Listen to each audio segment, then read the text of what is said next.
Bizim skautçu şagirdimiz var, sizin də yoldaşlarınız var. Bunu bizə canlı olaraq öz təcrübələrini bölüşüb bizdən. Biri var, dərslikdən, kitabdan oxuyaq, nəsə bir məlumat alaq. Bir də var ki, canlı Maya skautçudur və Maya öz keçdiyi təcrübələrdən, keçirdiyi təcrübələri bizimlə bölüşür.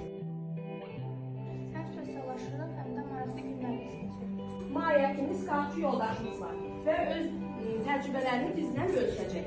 Skautda ilk skaut dövrü 1907-ci ildə bir oğlan dəstə qrupu ilə yaranmışdır və onlarda ilk növbəliklə 11 yaşından 18 yaşına qədər olur. Skautların bu gizli işarətidir. Bu işarətin biri altdan tutmaq, birinə qarşı salam verməkdir. Amma yuxarıdan tutmaqsa bir dəstədə olursa çox səsli olarkən, hər bir söz cümlə olarkən mənim bir sözüm var deməkdir bu.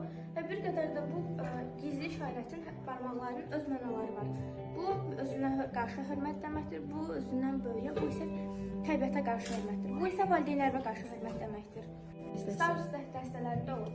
Bunun mənası odur ki, Star Wars dəstəsində yanğın zamanı bir fəlakət baş verdikdə onlar bir insanın həyatı itirməyə qarşı yaxınlaşarkən onlar öz dəstələrində öyrəndiklərini insana canlı şəkildə onlara kömək edirlər. Və bunu mənə bacım hədiyyə edib. Bu isə bir qədər iki mənası odur ki, skautda biz kamp kimi əraziyə gedərkən meşə ərazilərində skaut yoldaşımız yaralanarkən biz yaralanan yerə baxlayarıq skaut qalstuklarımızı. Yara əgər çox güclü olsa biz yaranın üstünə baxırıq ki, çox qan getməsin. Və bir qədər də biz meşədə olarkən yolumuzu azmamaq üçün hər kəs öz qalstuklarından bir tutam olacaq, qopardaraq onları biz ağacın üstünə və ya da yarpaqların üstünə qoyaraq izimizi itirməməyə çalışırıq. Və yanğın baş verərkən hər kəs öz qalstuklarını çıxardıb açaraq onları öz ağızlarına bağlayırlar ki, nəfəslərinə tüstü getməsin.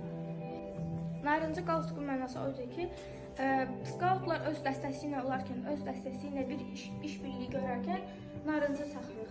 Sonra isə skaut hər yaşın öz səviyyəsinə görə dərs keçirir. Balaca skautlar genəlliklə muzey və təbiəti tanımaq üçün Azərbaycanın maraqlı yerlərini görmək üçün gedirlər.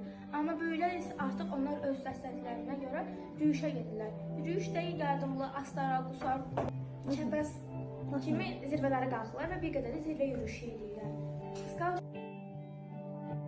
Uşaqlar, biz Mariyanın təcrübələrinə qulaq asdıq, çox maraqlıydı, düşünürəm ki, sizə də maraqlı oldu. Kimə maraqlıdır artıq skautçu olmaq, kim istəyir? Nə gözəl, skautçularımızın sayı artacaq mənə elə gəlir bu dərsimizdən sonra. Mariya da köməkli edəcək yoldaşlarına ki, onlar da skautçu olsun.